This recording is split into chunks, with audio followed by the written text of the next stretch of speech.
दोस्तों, कैसे हो आप सभी। उम्मीद करता हूं कि आप सभी लोग बेहतर होंगे।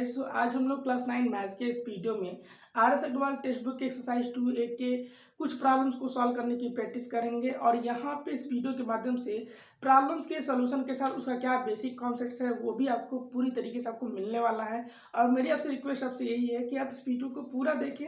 वीडियो अच्छी लगती है तभी आप इसे लाइक, चैनल को सब्सक्राइब करके बेल आइकन को प्रेस करिएगा। तो चलिए देखते हैं आज के इस प्रॉब्लम को लेकर के। तो पहले जो क्वेश्चन में जो इन्फॉर्मेशन जो दी गई है उसको समझ लीजिए। इसमें दिया ये गया है कि आपको कुछ एक्सप्रेशन दिए जाएंगे और आपको क्या करना है कि उन दिए गए एक्सप्रेशन में से कौन सा एक्सप्रेशन पोलिनोमियल होगा, कौन सा नहीं होगा।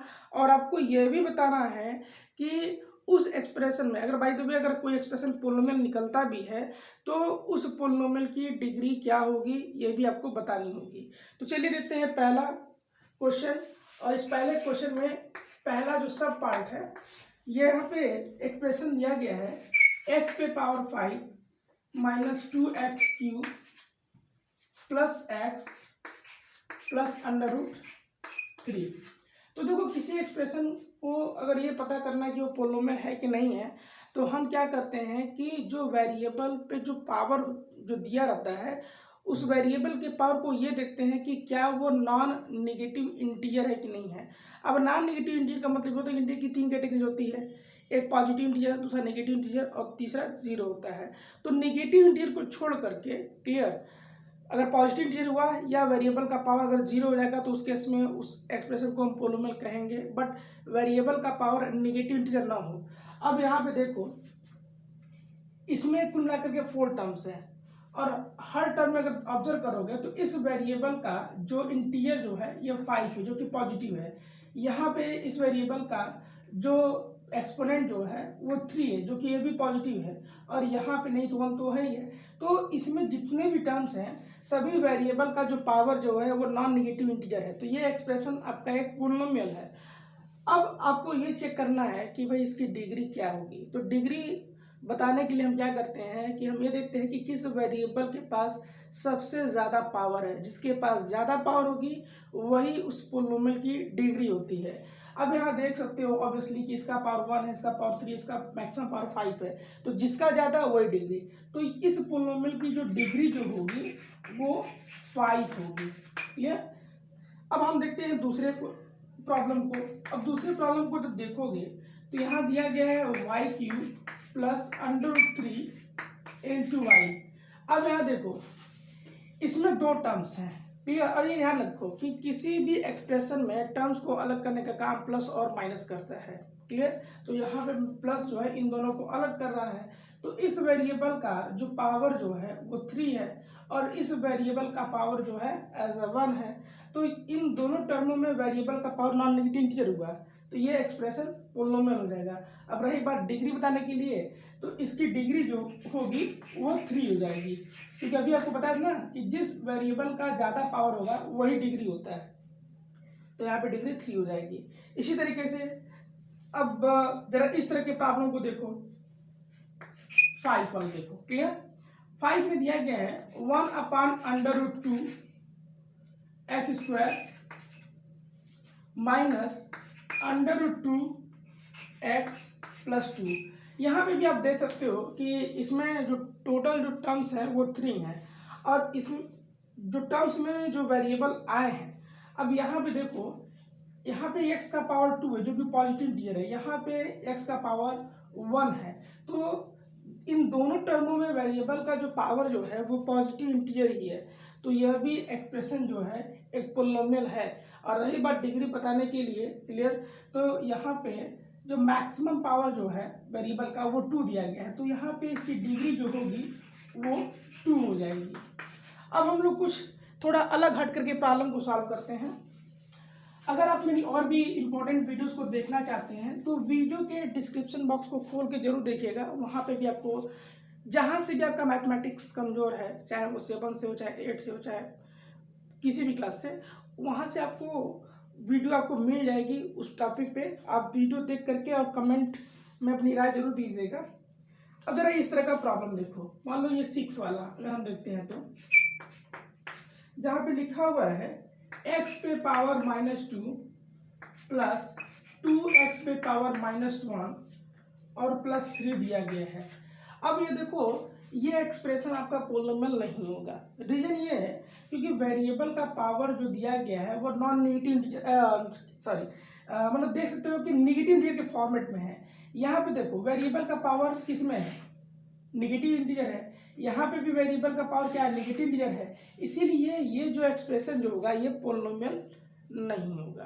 तो जब पोलिनोमियल नहीं होगा तो इसकी डिग्री भी आप नहीं बताइएगा। क्लियर। अब जरा यहाँ देखो, इस तरह का, वैसे कंफ्यूज में पड़ जाओगे। अब यहाँ देखो, यहाँ पे लिखा हुआ है 1। क्लियर। अब आपको ये चेक करना है कि क्या ये पोलिनोमियल है कि नहीं। तो ये पोलिनोमियल है, और इस पोलिनोमियल को हम लोग कहते हैं कांस्टेंट पोलिनोमियल, यानी एक ऐसा पोलिनोमियल जिसमें केवल न्यूमेरिकल नंबर ही अवेलेबल हो, यानी कोई वेरिएबल ना आया हो, तो उस एक्सप्रेशन को हम कांस्टेंट पोलिनोमियल कहेंगे। क्लियर। और कांस्टेंट पोलिनोमियल की डिग्री जो होती है वो 0 होती है। तो अभी आप कहोगे कि अभी आपने बताया कि जब हमें डिग्री बतानी होती है तो हम वेरिएबल का पावर देखते हैं। अब यहाँ पे वेरिएबल दिया ही नहीं है, तो आप किस बेसिस पे जो है आप इसकी डिग्री 0 बता रहे हैं। क्लियर। तो चलिए आपको समझा देता हूँ। मैंने वैसे ही बता दिया कि इसकी डिग्री 0 होगी। चलिए, आपको ये पता है कि अगर हम 1 में 1 का मल्टीप्लाई करें तो भी रिजल्ट 1 ही होगा। अब इसी 1 को अगर हम x का पावर 0 लिख दें तो क्या होगा, क्योंकि देखो आपको बताया क्या होगा एक्सपोनेंट प्रॉपर्टी में, अगर a कोई रियल नंबर है एक्सेप्ट जीरो को छोड़ करके, तब अगर इसका पावर 0 हो जाए तो इसकी वैल्यू 1 होती है। तो हमने क्या किया है कि इस 1 की जगह पे हमने x पे पावर 0 लिखा है, और यहाँ एक समझ लो क्या एक रियल नंबर है जिसकी वैल्यू 0 नहीं है। क्लियर। तो इस केस में क्या होगा कि अब यहाँ पे तुम देख रहे हो कि मैंने इस तरीके से लिख दिया है 1x⁻0। क्लियर। तो अब यहाँ पे जब तुम डिग्री बताओगे तो वेरिएबल का पावर ही तो देखोगे ना, तो वेरिएबल का पावर क्या है, 0 है। इसीलिए कांस्टेंट पोलिनोमियल की डिग्री जो होगी वो 0 हो जाएगी। अब जरा इस तरह का प्रॉब्लम देखो, यहाँ पे दिया गया है 9। मैं थोड़ा अल्टरनेट करके बता रहा हूँ क्योंकि हर एक प्रॉब्लम में कुछ न कुछ चीजें अलग हैं। x² - 2/x²। अब आपको ये पता करना है कि इन दिए गए एक्सप्रेशन जो अवेलेबल यहाँ पे दिख रहा है ये पोलिनोमियल है कि नहीं। तो आपको लगेगा कि हाँ ये पोलिनोमियल है। रीजन क्योंकि आपके दिमाग में चीज ये हंट कर रही है कि आपको क्या देखना है, वेरिएबल का पावर ही देखना है। तो आप वेरिएबल का पावर देख रहे हो तो ये तो पॉजिटिव इंटीजर में है और ये भी पॉजिटिव इंटीजर में ही है, तो आप कह दोगे यस पोलिनोमियल है, बट ये पोलिनोमियल नहीं है। देखो अगर कभी भी वेरिएबल भले उसका पावर पॉजिटिव ही हो, पॉजिटिव इंटीजर के फॉर्म में हो, लेकिन अगर वो डिनोमिनेटर के प्लेस पे है तो इस केस में वो पोलिनोमियल नहीं होगा। रीजन क्या है, क्योंकि अगर इसको हम इस तरीके से लिखें, अगर इसको हम ऊपर लेके जाए, क्लियर, तो ये क्या होगा कि इस x का पावर जो होगा वो -2 हो जाएगा। क्लियर। अब इस एक्सप्रेशन को पोलिनोमियल कहने के लिए आपको यही चेक करना होगा ना कि वेरिएबल का जो पावर जो होना चाहिए वो नॉन नेगेटिव इंटीजर होना चाहिए। अब यहाँ पे देख रहे हो कि इस एक्सप्रेशन में जो ये दूसरा वाला जो टर्म है, इस वेरिएबल का पावर जो है एक नेगेटिव इंटीजर हो रहा है। क्लियर। तो जब नेगेटिव इंटीजर हो जाएगा तब यह एक्सप्रेशन पोलिनोमियल नहीं होगा, और जब पोलिनोमियल नहीं होगा तो इसकी डिग्री आप नहीं बताइएगा। क्लियर। अब जरा इस तरह का प्रॉब्लम देख लो, 14 वाला प्रॉब्लम। क्लियर। यहां पे भी देख लो x पे पावर 4 दिया गया है, -x पे पावर 3/2 दिया गया है, +x दिया गया है, -3 दिया गया है। अब यहाँ पे अगर आपको ये चेक करना है कि ये दिया गया एक्सप्रेशन पोलिनोमियल है कि नहीं है, तो यहाँ देखो इसमें कुल मिला के 4 टर्म्स हैं। क्लियर। और इन 4 टर्म्स में इसमें पहले में जो पावर जो है वो पॉजिटिव दिया है। यहाँ पे इस वेरिएबल का जो पावर जो है यह रेशनल नंबर के फॉर्म में है।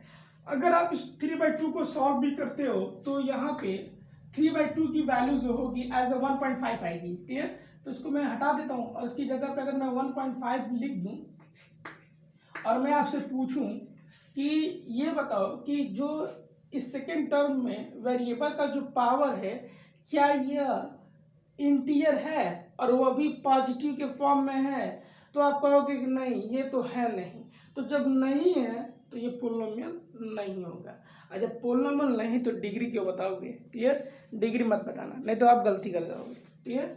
चलिए अब एक लास्ट प्रॉब्लम हम देखेंगे, वीडियो को हम लेंगे नहीं करेंगे। क्लियर? इसे भी आप समझें, 15 वाला।